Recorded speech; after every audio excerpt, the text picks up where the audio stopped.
My wife couldn't believe it when she saw that I met her at the hidden party she was at with her lover. She tried to say it was just a party and that she wanted to relax, but I already knew everything and I divorced her. At that moment, when our eyes met in the middle of the dance floor lit by flickering lights, the music stopped for me. She stuttered, tried to smile, pretended to be surprised, but her eyes couldn't hide her fear. I walked towards him like someone carrying the weight of all the world's disappointments on my shoulders, and with each step, the memories of years of trust, promises whispered in my ear and plans made on ordinary afternoons tore up inside me like old love letters burned without mercy. She opened her mouth to justify herself, saying that she needed a night to feel alive again, as if our life together had been a tomb, as if I had been the silent executioner of her happiness. My eyes didn't blink as I listened to the disjointed words she tried to organize. With each syllable, the truth screamed at me in a cruel way. She had already crossed the line, she had already chosen another path, and I was just an inconvenient obstacle to the new world she had decided to live in secret.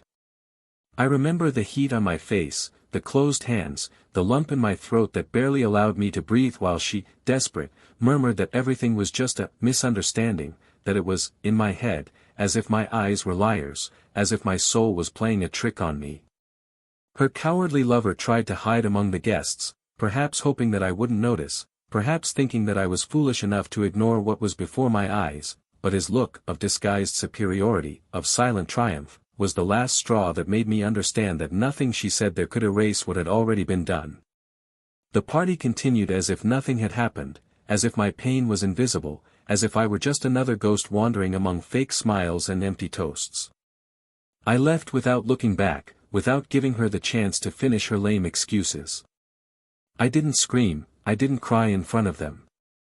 There was something far more devastating about my calm, the knowledge that something inside me had died that night. In the silence of my car, with my hands shaking on the steering wheel, I felt the weight of betrayal crushing everything I believed to be solid between us.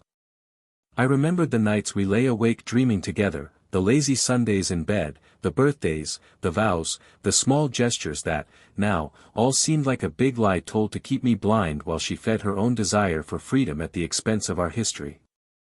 Divorce was inevitable. Cold, methodical, without tears or pleas.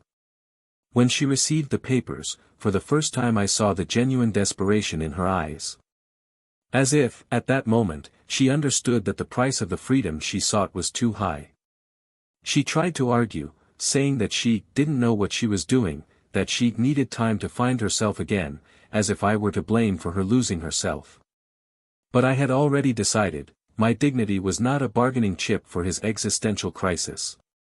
The most ironic thing was to discover, shortly afterwards, that the freedom she so desired had become a glass prison. The lover she had chosen as an escape didn't want her as a life partner, just as a distraction. When she realized it, it was already too late. And then, what seemed like the end of my love story turned into the beginning of my redemption. In the following months, while she was sinking into the consequences of her choices, I rebuilt my life, brick by brick, without rushing, without hatred, but with a silent determination to find something that she could never steal from me, my peace. Until the unexpected happened. While she desperately tried to come back into my life, like a shadow of her former self, my path crossed with someone who rekindled in me something that I thought I had lost forever, the ability to trust, to smile without fear, to love without reservation. I still remember the day she saw me next to this new person, in a cafe where we used to go together. Her face turned pale, her eyes watered, and for the first time she experienced the bitter taste of real loss, that irreversible loss that no excuse can repair. It was too late. I had moved on, while she remained a prisoner of the rubble of her own choices. There was no scandal, there was no scene, just a silent look, filled with everything that needed to be said. Life, that fair and unforgiving lady, had given each of us exactly what we deserved. But there's something that never left my mind, a small doubt, a piece that didn't fit into this painful puzzle. Something that night at the party, something that still sometimes keeps me up at night today. Something that, when I finally discovered it, changed everything I thought about our story. Because what she really hid that night, and why her betrayal was even more devastating than it seemed, was something that no divorce, no new relationship, no personal victory could completely erase from my memory. Something you would never imagine. And that's exactly what you'll discover now. Welcome to the channel. Here, we make it clear, we do not support, encourage or romanticize any type of betrayal. The stories told are fictitious, created to show, in a realistic and intense way, how betrayal is capable of destroying lives, dreams and families. Get ready to dive into a strong narrative, full of emotions and twists. Hug yourself, take a deep breath and be ready. You are about to hear a story that will shake your soul. Leonardo was always a man with a serene nature, one of those who observed the world with a calm that seems almost old-fashioned nowadays. He had a meticulous way of taking care of the things he loved, as if everything that fell under his responsibility deserved the most sincere devotion. Since he was little, he learned from his father, an immigrant with a tough spirit and a soft heart, that promises are not made by mouth, promises are constructions built with actions, day after day. Maybe that was why, when he met Laura, he wasn't just carried away by her beauty, even though it was impossible to ignore her. It was the way she smiled, the way she frowned when trying to hide her happiness, as if it were something that should be kept, like a treasure. Laura was unlike anyone Leonardo had ever met. There was a pulsating energy about her, a will to live that seemed to light up the environment, even on the grayest of days. Their relationship grew on fertile ground. It wasn't an explosive or blind love, one of those that is consumed quickly. It was a love that was built with deep roots, like a tree that resists all seasons. Leonardo saw in Laura not just a partner, but an extension of his own heart. She, in turn, seemed to have found in him the foundation she was looking for, someone capable of being a shelter without being a prison. Together, they built a story that, to those looking in from the outside, seemed almost perfect. There were no excesses, no big scandals, just the solidity of someone who knew the value of what they had in their hands. They lived in a house that, despite being modest, carried their essence. Every corner told a story, from the small shelf that Leonardo had made by hand to store Laura's books, to the marks on the walls from the times they decided to paint the room together, laughing at the stains that inevitably ended up more on the clothes than on the walls. On weekends, it was common to see Laura taking care of the garden while Leonardo fixed something in the garage. Little routines that, over time, became silent rituals of love. At work, Leonardo was respected for his ethics and competence. I worked as a project manager in an engineering company, where the pressure was constant and the challenges were daily. But he always made a point of separating things. Work was work, and personal life was sacred. Laura, on the other hand, had a restless soul. With a degree in communications, she always dreamed of working in creative areas, but reality led her to follow more traditional paths. She was employed at a marketing agency that required long hours and involvement that, little by little, took up more space than she realized. Still, Leonardo supported her every step, even when her absences began to become more frequent, even when tiredness transformed her into someone quieter than he knew. Close friends always commented on how the two balanced each other out. Leonardo was the anchor, Laura was the wind. One needed the other to not get lost. The trips they took together were simple, but full of meaning. They were not driven by great luxuries, but by the ability to find beauty in small things. A picnic in the park, a weekend at an isolated inn, a rainy afternoon playing cards in the living room. Each memory was a stone carefully placed in the construction of the story they believed would last a lifetime. Over the years, natural challenges emerged. The demands of work, the small personality differences, the unspoken expectations. But nothing that seemed strong enough to shake what they had. On the contrary, each difficulty seemed to further strengthen the bond they shared.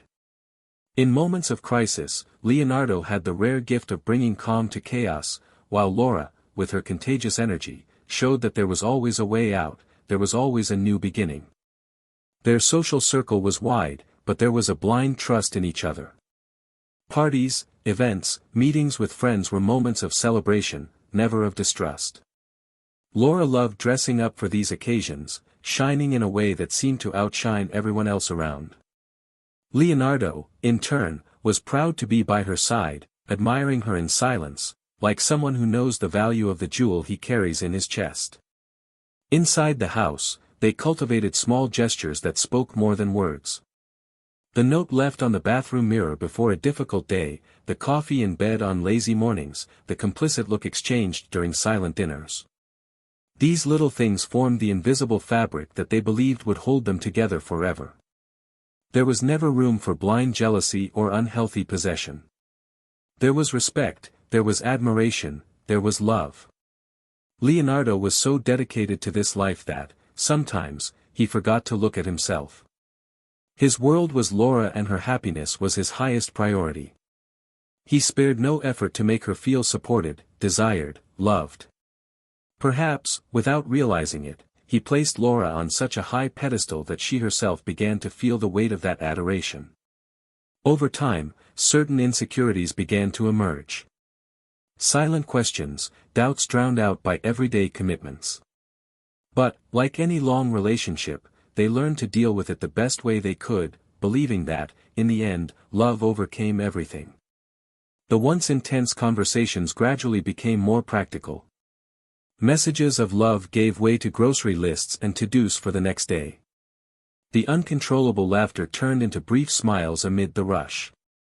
But still, on the coldest nights, Laura curled up around Leonardo like someone seeking refuge, and he hugged her like someone promising protection against all the storms in the world. The scenario of their lives seemed set to last. Close friends planned trips together, families talked about grandchildren, and they themselves, in conversations over coffee, drew up plans for the future. They dreamed of a bigger house, maybe children at some point, trips to distant places that they always postponed due to lack of time. It seemed like the only thing missing was the right time, the perfect opportunity. Everything seemed in place, stable, solid. A life built stone by stone, with dedication and genuine love. It was impossible for Leonardo to imagine that something, or someone, could infiltrate this castle that they had built together. His confidence was so great, so natural, that he didn't even consider that there could be lies hidden beneath the calm surface of the life they shared. He believed in her as one believes in one's own destiny, without the need for proof, without room for doubt. Laura, in turn, hid her small dissatisfactions like someone sweeping dust under the rug, quickly, without thinking. She knew she was loved, she knew that Leonardo would do anything to make her happy, but there was a restlessness inside her that even she couldn't quite explain. A silent desire for something more, something she couldn't define, but that sometimes made her feel strangely empty, even next to the man who offered her the world. These feelings, so tenuous and discreet, didn't seem to threaten the relationship on the surface. They were like small cracks in a solid wall, invisible to those looking from the outside, imperceptible even to those living inside the house. But they were there. And, like all ignored cracks, they grew silently, waiting for the right moment to reveal the extent of the damage they could cause. If someone looked at Leonardo and Laura at that moment, they would just see a couple who seemed to have beaten the statistics, who seemed to have found the secret formula for happiness as a couple. I would see two faces smiling for the cameras at parties, two hands intertwined at family dinners, two bodies cuddling on the couch on lazy nights. I would see the perfect image of a mature love, built with patience and care. But there was more to this story than met the eye. Much more. The following weeks were a silent dance between apparent normality and the small signs that, although discreet, were beginning to accumulate like dust on old furniture. Laura, previously always so available, began to get lost in commitments that came up at the last minute. It said that work at the agency had intensified, that new projects were requiring extra nights, meetings on Saturdays, networking events in places Leonardo was unfamiliar with. He believed. How could it be different? The trust between them was solid, unquestionable, and he never wanted to be the kind of man who watched the steps of the one he loved. It was against everything I believed about love. But even so, an uncomfortable feeling began to creep into his mind, a doubt so faint that he tried to shake it off as quickly as it appeared. Every little delay, every evasive smile, every excuse that seemed more rehearsed than spontaneous, added an invisible weight in his chest. He began to notice details that had previously not attracted attention: the new perfume she wore, more intense, more provocative, which she said she had received from a colleague, the laughter on the phone, too quick to turn off when he approached, the weekends when she seemed so tired that she avoided any intimacy, always under the argument that she needed to rest for the next exhausting week. Leonardo accused himself of being suspicious. He remembered the promises made, the life built together, and he reproached himself for giving space to that corrosive shadow that was settling in the back of his mind. It was easier to believe that it was just a phase, that routine, stress and external pressures were creating momentary barriers between them.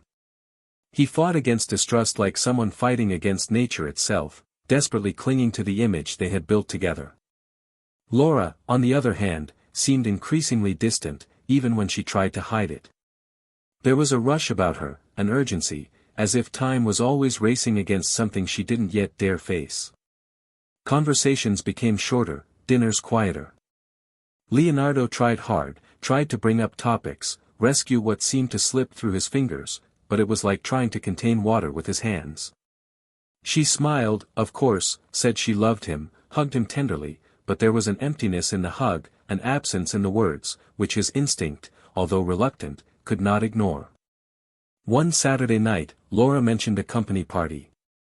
An informal event, as she herself said, reserved only for employees and some strategic partners. She spoke so naturally that, for a moment, Leonardo felt foolish for thinking that there was anything strange there. But what else could you do? He accepted the excuse, smiled and wished her to have fun, hiding the discomfort that was growing inside him.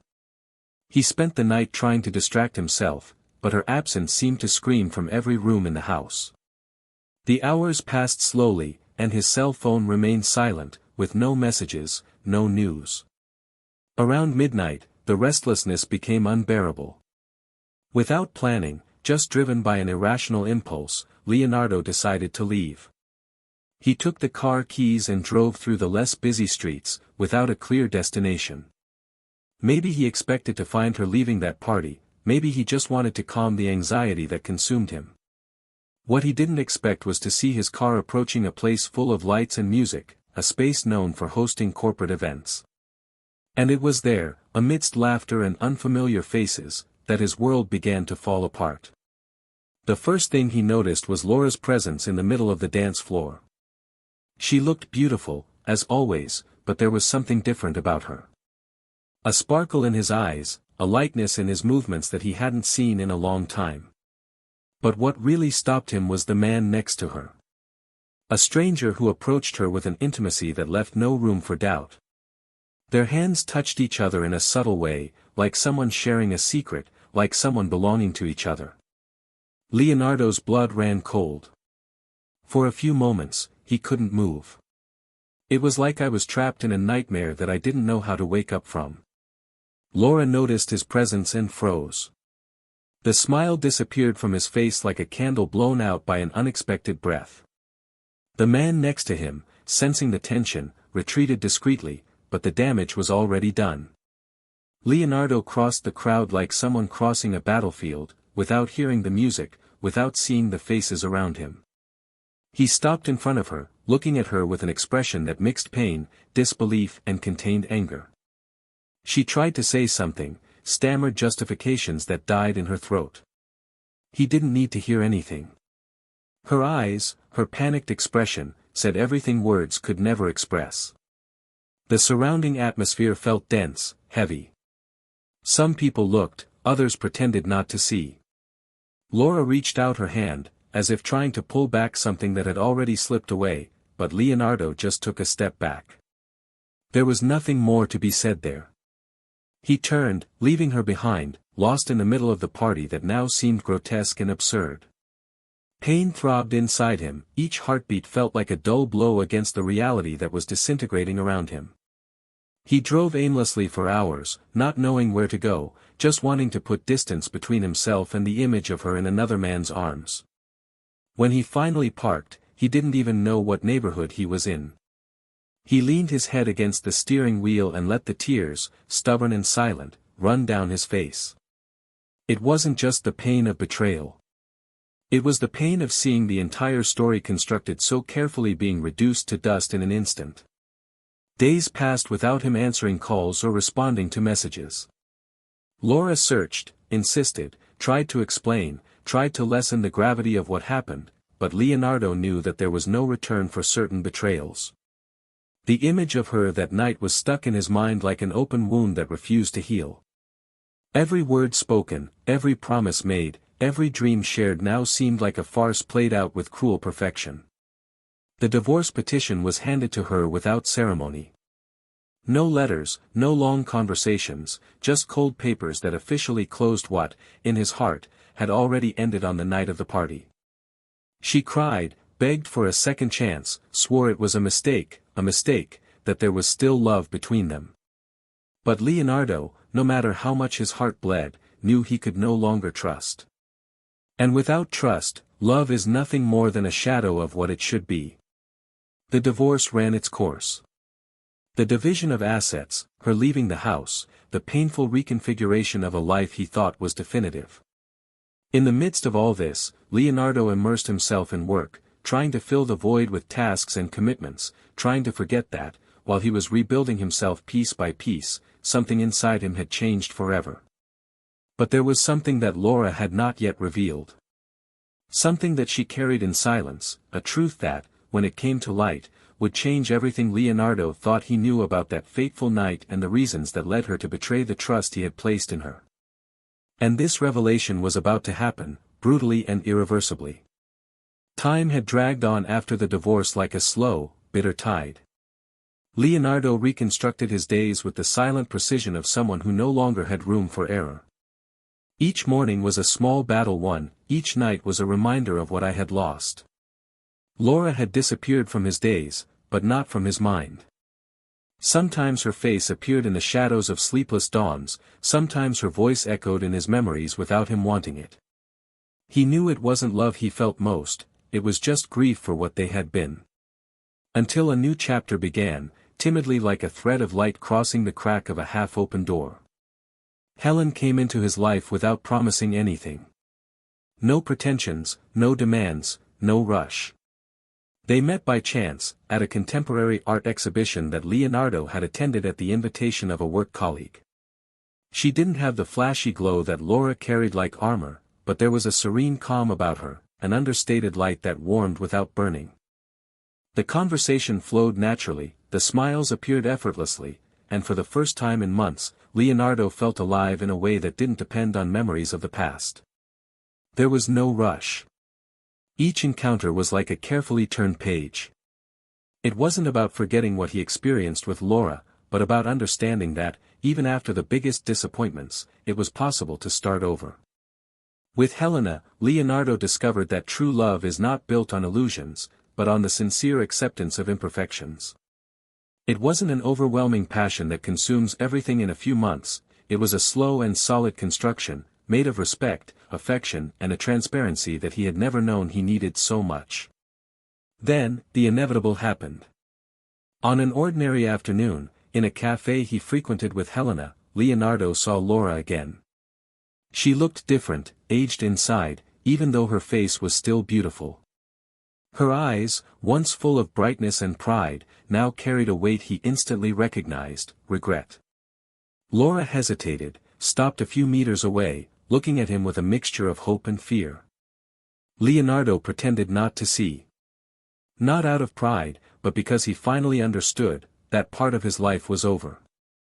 But fate, as always, seemed willing to prolong what should have already died.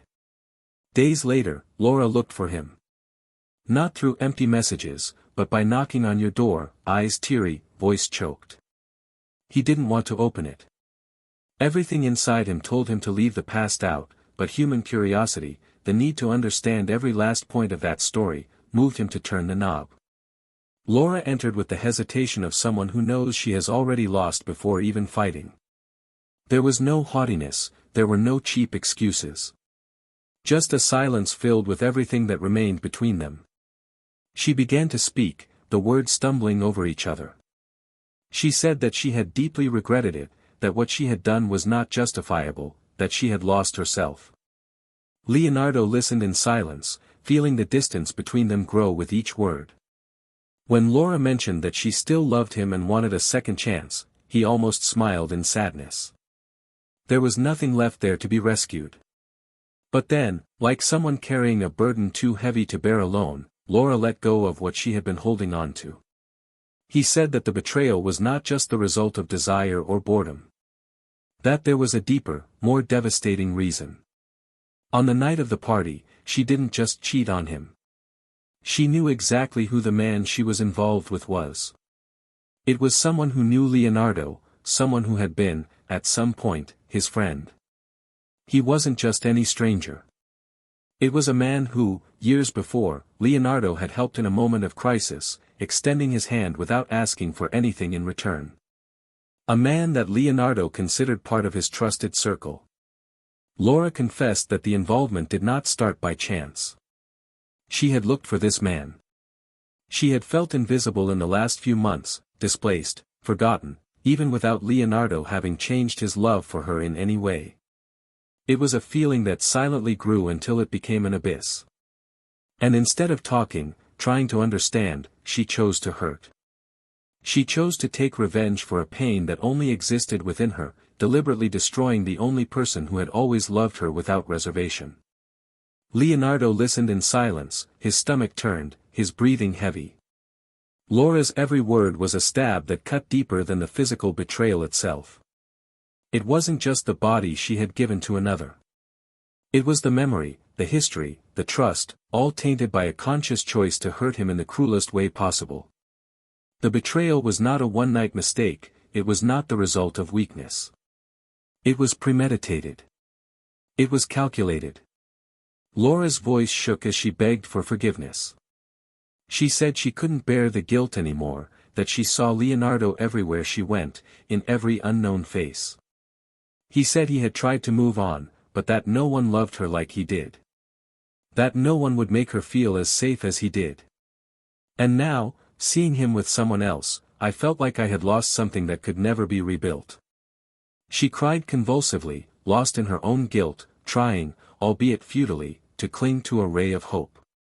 Leonardo closed his eyes for a moment, trying to find within himself some anger, some hatred that would justify that unbearable pain. But he didn't find it. He found only a sadness so deep that it emptied him inside. When he opened his eyes, Laura was looking at him as if waiting for a verdict. Without raising his voice, without showing any sign of resentment, he said he forgave her. Not because he thought she deserved it, but because he deserved the peace of not carrying that inside of him.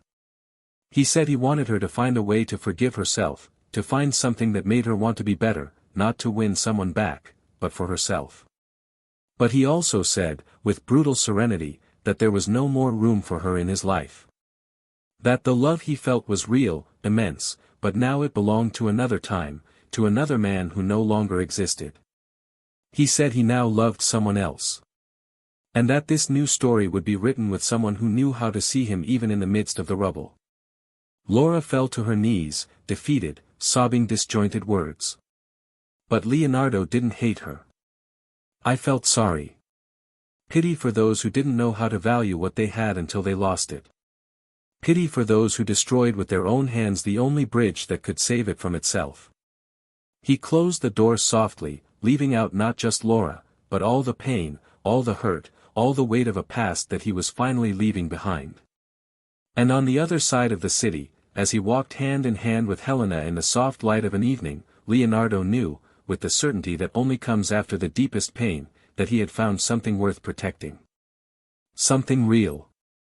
Something that no betrayal could destroy. The sound of the door closing behind Laura echoed through Leonardo's silent house like a sigh of bitter relief.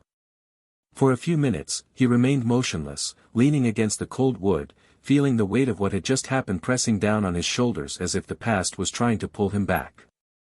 He took a deep breath, let the silence take over the environment and his own soul. There were no more tears to cry, no more anger to burn in his chest. There was only the cold certainty that he was finally free. Free to move forward without carrying ghosts. The next day, Leonardo woke up early. The sky was clear, the slowly rising sun colored the still sleeping streets gold. He decided to go for a walk, let his tired body guide his mind away from the memories of the previous night. Without a clear direction, he walked to the small park where he used to take his nephews when they were little. It was a simple place, but it always reminded him that life, in essence, was made of beginnings, of silent rebirths. He sat down on one of the worn wooden benches and closed his eyes, allowing himself to just exist, without expectations, without pain. He felt the presence of someone beside him before he even opened his eyes. When he did, he saw Helena, smiling with the lightness that enchanted him so much. She didn't say anything, just extended her hand, offering him a cup of coffee. Leonardo accepted with a tired smile, briefly touching her fingers in the gesture, as if recognizing, in a simple touch, everything that is important. Without needing to explain, she knew that something had changed inside him, that some cycle had finally closed. And he knew that it was with her that he wanted to continue writing his story. They spent hours there, exchanging confidences and soft laughs, like two souls who already recognized each other without the need for grandiose words. Helena talked about her simple dreams, opening a small studio, traveling to small towns, living lightly. Leonardo was surprised by the simplicity of her desires, so different from the grand dreams he had once had with Laura, dreams that now seemed so distant that they almost seemed to belong to another life. The conversation flowed, without haste, without masks. It was liberating to love someone without having to reinvent yourself to be accepted. The following months brought a peace that Leonardo didn't know existed. She started going to the studio that Helena opened with his help, a space where colors and words mixed in shapes so free that they seemed to defy the rigidity of the world. She painted pictures that expressed emotions that words could not convey, and he, who had never been a man of great speeches, found himself moved by the way she saw the world. Helena brought light to spaces within him that Leonardo believed were condemned to darkness forever. And then, as life tends to do when you least expect it, destiny crossed paths with Laura again. It was at a charity event organized by the company where Leonardo still worked. He had been asked to represent the company because of his long-standing reputation as one of its most respected employees. Helena, as a guest artist, would exhibit some of her works. At first, Leonardo was hesitant about going, but he decided he wouldn't run away from anything anymore. He would not allow the past to determine his steps.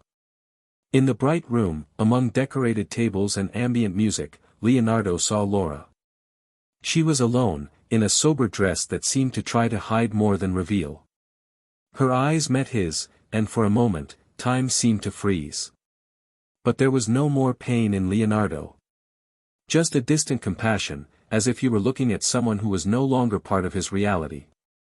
Without seeking contact, he looked away and walked towards Helena, who was waiting for him with her shy smile, holding a glass of wine. Her mere presence dissolved any trace of discomfort. Laura, however, couldn't resist. He approached, with hesitant steps, as if he knew he was crossing an invisible barrier. Helena, noticing the tension, discreetly moved away, respecting the space that Leonardo seemed to need. Laura stood before him, her eyes red, her voice shaking. He asked to talk, begging for 5 minutes that seemed like an eternity. Leonardo hesitated, but the maturity he had achieved would not allow him to leave unfinished business forever. They left the hall into a garden lit by small lamps hanging between the trees. There, in the soft light and the smell of night flowers, Laura began to speak. He said he had tried to move on, but all he found was a void he couldn't fill. She told of sleepless nights, of brutal loneliness, of how regret consumed every fiber of her. He said he finally understood what he had lost and that he would trade anything to have another chance. Leonardo listened to her, without interrupting, without expressing judgment. When she finished, a tear silently running down her face, Leonardo took a deep breath and spoke. He said he didn't hate her, that he wanted her to find her own way, but that he couldn't offer her what she asked for. He said the love he had felt was real, but now it was part of who he had been, not what he was. And, above all, he said that he had already found the peace and happiness he deserved in someone else. Laura broke down in tears, her shoulders shaking under the weight of the truth. She knew. I always knew, deep down, that this moment would come. But facing definitive loss was crueler than he had imagined. Leonardo, however, remained firm.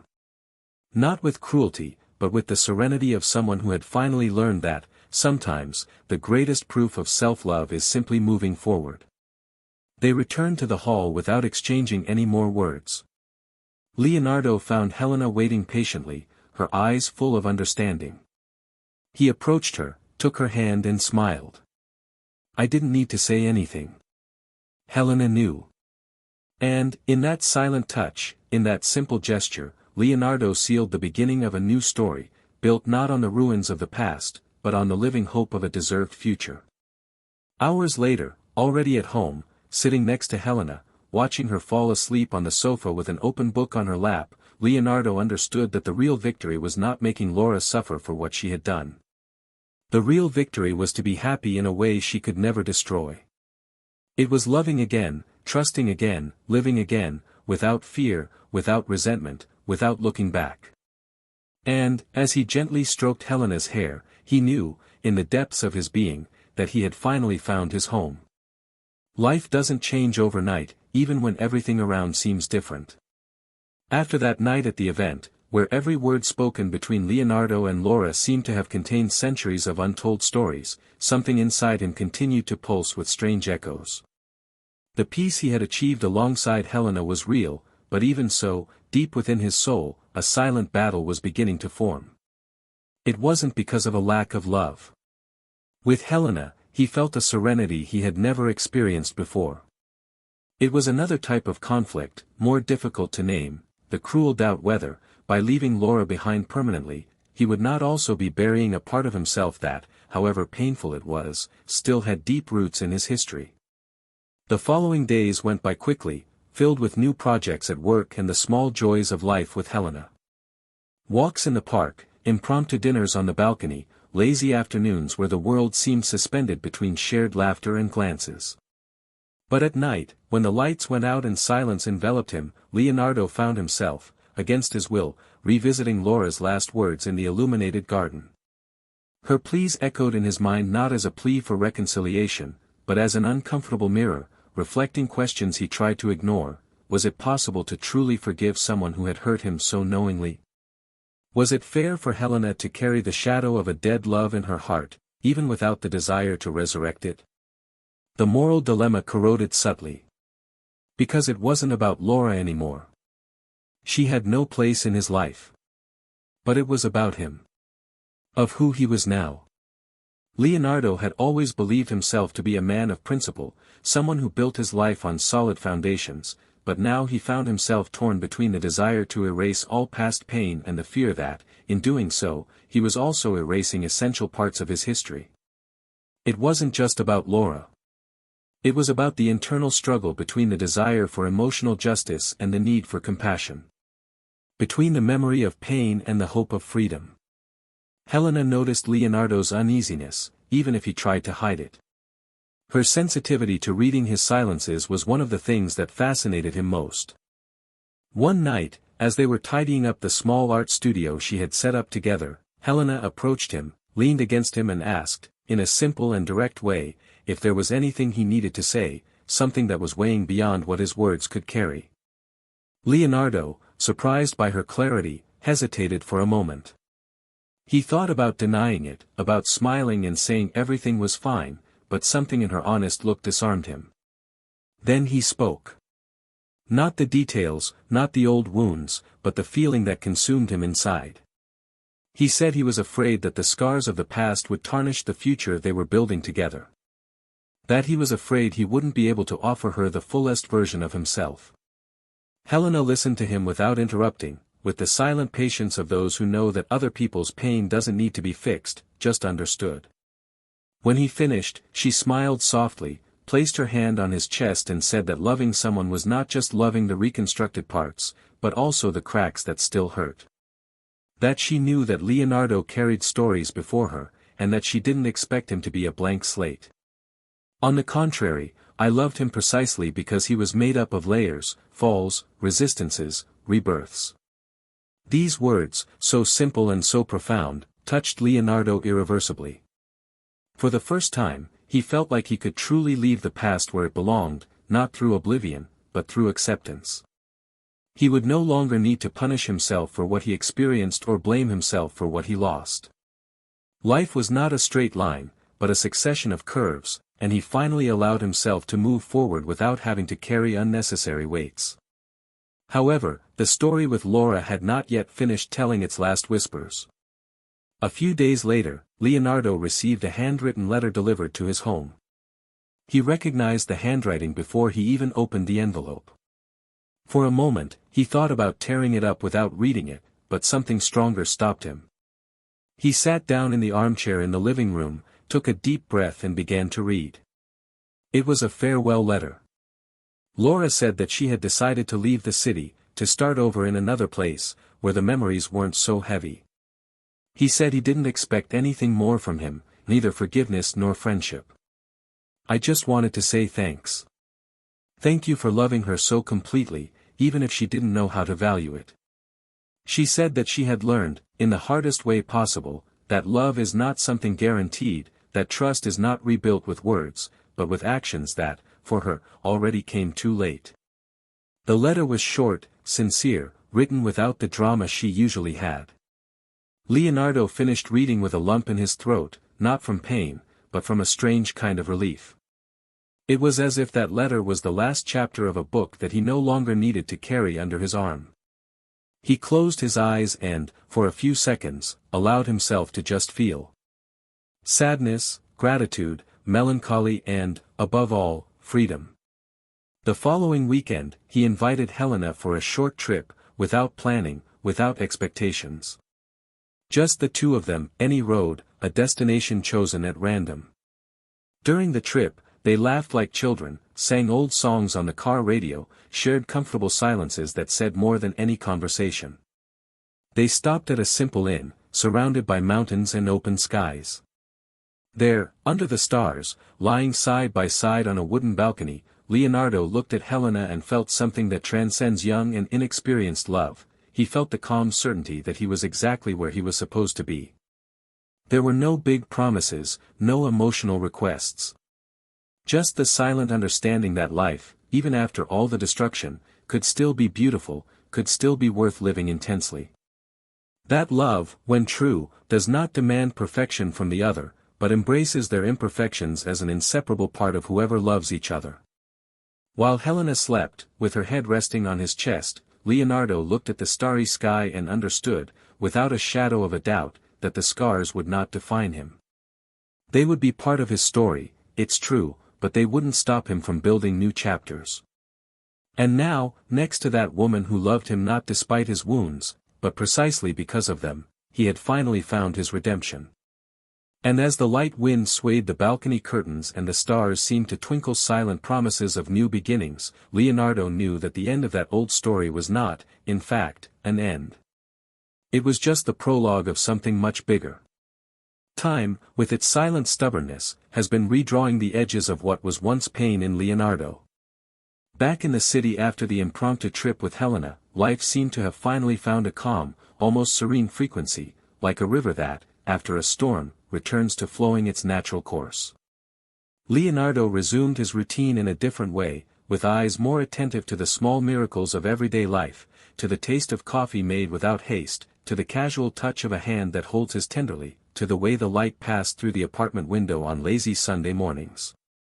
Nothing was taken for granted anymore, everything was celebrated with the reverence of someone who knows that good things, when they arrive, should be savored until the last moment. One afternoon, while helping Helena organize a small exhibition in an artistic neighborhood in the city, she found herself faced with a new decision that, although simple on the surface, carried with it the weight of definitive choices. The gallery owner, a perceptive and friendly woman, proposed to Helena that they expand the studio to that space, offering her a rare opportunity for growth. The condition, however, was that Helena moved to an apartment on the top floor, which came with the lease. It would be a big change, one that would change their dynamics. Leonardo, sitting next to her as they listened to the proposal, noticed the sparkle in her eyes, the same sparkle he once saw in Laura, but now without the shadow of insecurity, without the rush of someone who wants to escape. It was pure enthusiasm, it was the desire to build something of my own. On the way home, they walked hand in hand without saying a word. Both knew that this moment represented more than a professional opportunity. It was an invitation to give new meaning to their story. When they arrived, Helena took off her shoes, lit some candles scattered around the room and sat on the carpet, calling Leonardo with a silent gesture. He joined her, and for long minutes they just sat there, feeling each other's presence, without the need for haste or words. It was Helena who broke the silence, her voice low, almost a whisper. He said he wanted to accept the proposal, he wanted to grow, he wanted to accomplish what he always dreamed of, but that he didn't want to do it without him. She said she didn't need promises, she didn't need eternal guarantees, she just needed to know if he would be by her side, walking together, even when the path was uncertain. Leonardo listened to her with an open heart, feeling the intensity of her truth like a warm wave that enveloped him. He smiled, caressed her face with his fingertips and said that, yes, he would be there, that he would choose to be with her every day, even when the world seemed to be falling apart. And that night, without the need for ceremonies, without rehearsed speeches, Leonardo and Helena sealed a new pact, based not on impossible promises, but on decisions renewed every dawn. The following days were filled with intense movement, choosing furniture, stacking cardboard boxes, and improvised paintings on the walls of the new apartment.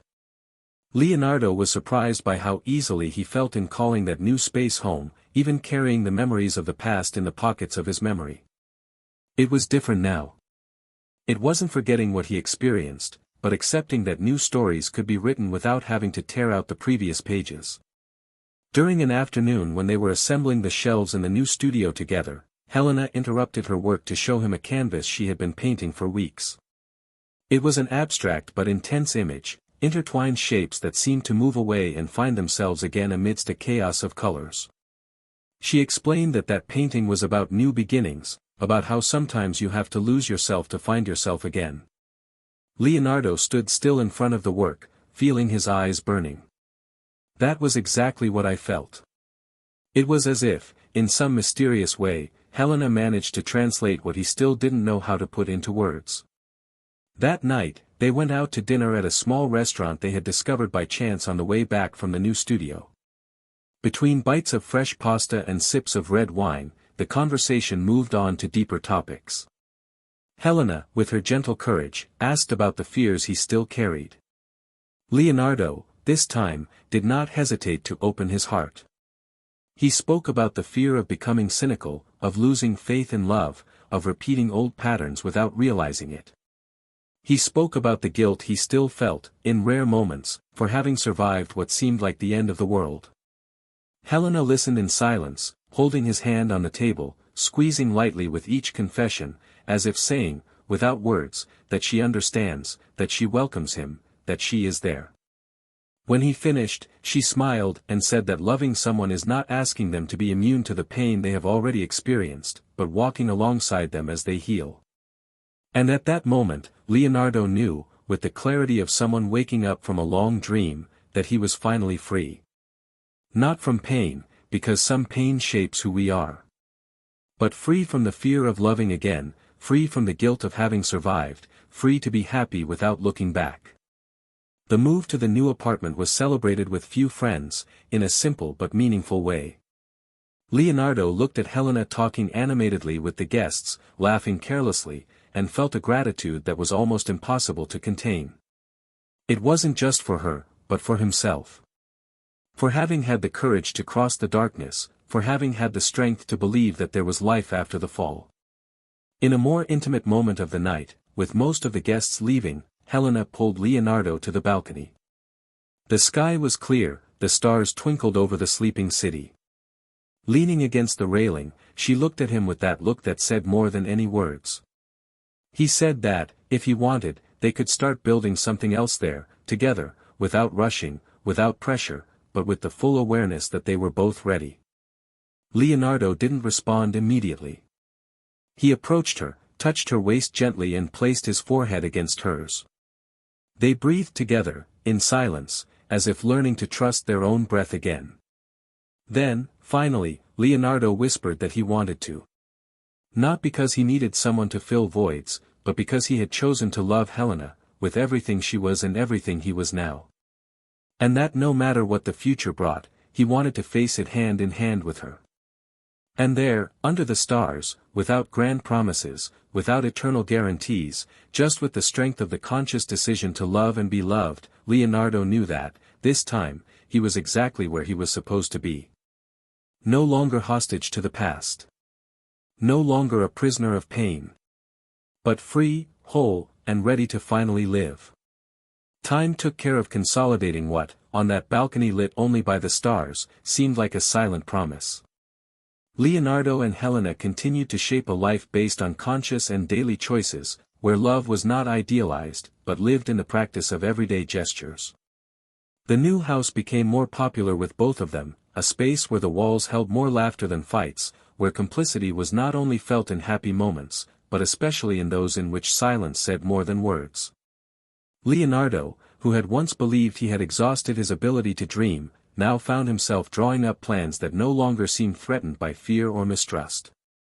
Helena, with her vibrant serenity, became not only his companion, but his reconstruction partner, the woman who knew how to look beyond the scars and see the strength they hid. Meanwhile, on the other side of town, Laura faced the harsh reality of her choices. The move away was abrupt, marked more by the need to escape than by the hope of a genuine new beginning. In a new city, where no one knew her, she tried to rebuild her life. She got a simple job, rented a small apartment and spent her days trying to occupy a mind that insisted on revisiting memories she preferred to bury. The unfamiliar faces around her did not fill the emptiness that accompanied her wherever she went. At night, lying in a cold bed, I relived every mistake, every moment when I could have chosen differently, but didn't. Time, which for Leonardo and Helena was now an ally, for Laura became a relentless punishment, a cruel reminder of everything she lost because she didn't know how to value it when she still had it. In the midst of this new chapter in his life, Leonardo was surprised by an unexpected invitation. Helena was organizing a collective exhibition in the new studio and encouraged him to participate not as a visitor, but as an exhibitor, using photography, an old passion that he had never had the courage to take on publicly. After much insistence, Helena convinced him to select some images that portrayed his personal journey, photographs that captured not just places, but states of mind. The exhibition was a modest success, but for Leonardo it represented something much greater, the internal recognition that he had overcome, that he had transformed pain into something beautiful, that it was possible to create from what previously seemed only destruction. The success of the exhibition brought unexpected changes. Leonardo received proposals for small projects and, little by little, he began to become increasingly involved in Helena's artistic universe. Without realizing it, the professional life that had once consumed him with its demands and rigors gave way to a lighter, more authentic existence, where work and passion mixed naturally. It was as if he had finally found not only a new love life, but also a new calling. One day, while they were organizing a charity event together at the studio, Helena, in the midst of the rush of assembling pictures and adjusting lights, stopped in front of Leonardo with a different smile, shy and radiant at the same time. In his hands, he held a small white envelope. Leonardo, intrigued, accepted and opened it carefully. Inside, a simple note: "Do you want to build the rest of your life by my side?" Without hesitation, without fear, without doubts, Leonardo said yes, not as someone answering a question, but as someone who recognized a truth that was already there, silent, just waiting to be said out loud. Meanwhile, Laura, in her new life, found out about Leonardo's marriage indirectly, through a post that someone had shared on social media. The news came to her like an unexpected blow, a silent confirmation that the door she had so dreamed of reopening was now sealed forever. The initial shock gave way to a deep sadness, not of jealousy, but of regret. She cried alone that night, hugging herself, understanding that certain losses are definitive, that some choices really offer no way back. Leonardo and Helena's wedding was intimate, surrounded only by those who were truly part of their lives. There was no ostentation, just truth. During the ceremony, as they exchanged handwritten vows, Leonardo looked at Helena and, for a brief moment, saw reflected in her eyes everything he had searched for without knowing for so long, a love free from constraints, demands, and fears. A love that didn't need to be proven because it was lived in every small gesture, in every morning shared, in every respected silence. After marriage, life became a daily exercise in gratitude for Leonardo. The house, previously full of empty spaces, was now overflowing with life, with joint projects, with small and big dreams. Helena, with her restless and at the same time serene soul, continued to open new paths not only for herself, but for both of them. Leonardo, in turn, discovered that happiness was not a permanent state, but a constant choice, a willingness to look at life with eyes of hope, even when the scars remind us that the path was, in other times, full of pain. Laura, in turn, found a kind of silent redemption when she accepted volunteer work at a shelter for vulnerable women. There, listening to stories of losses and overcomings even tougher than his own, he began to understand that true repentance is not only measured by suffering, but by the ability to transform pain into service, into empathy. She hasn't found a new love, at least not yet, but she has found something she had lost a long time ago, respect for herself. She knew she would never erase what she had done, but she could, somehow, rebuild herself on a more solid and honest basis. Thus, each of the characters found their way, in their own way, with their pains and learnings. Leonardo, finally at peace and happy with Helena, building a life where love was celebrated in the little things. Helena, fulfilled by being who she was next to someone who truly saw her. And Laura, facing the arduous journey of inner reconstruction, without shortcuts, without illusions, but with a silent courage that only those who have lost everything can know. And this was the story of how betrayal, although devastating, did not have the final say. How true love, when it finds fertile ground, can flourish even after the most merciless of winters. A story of loss, yes, but also of a new beginning, of a conscious choice for happiness, for dignity, for hope. Now, I want to hear from you. What did you think of this story? Leave your opinion here in the comments, it is very important to us. If you liked it, don't forget to subscribe to the channel to follow more exciting stories like this. And remember, here, on this channel, we do not and will never support any type of betrayal. Our goal is to show how choices have consequences and how respect and loyalty are fundamental to building something that is truly worthwhile. Thank you so much for listening this far, and see you in the next story.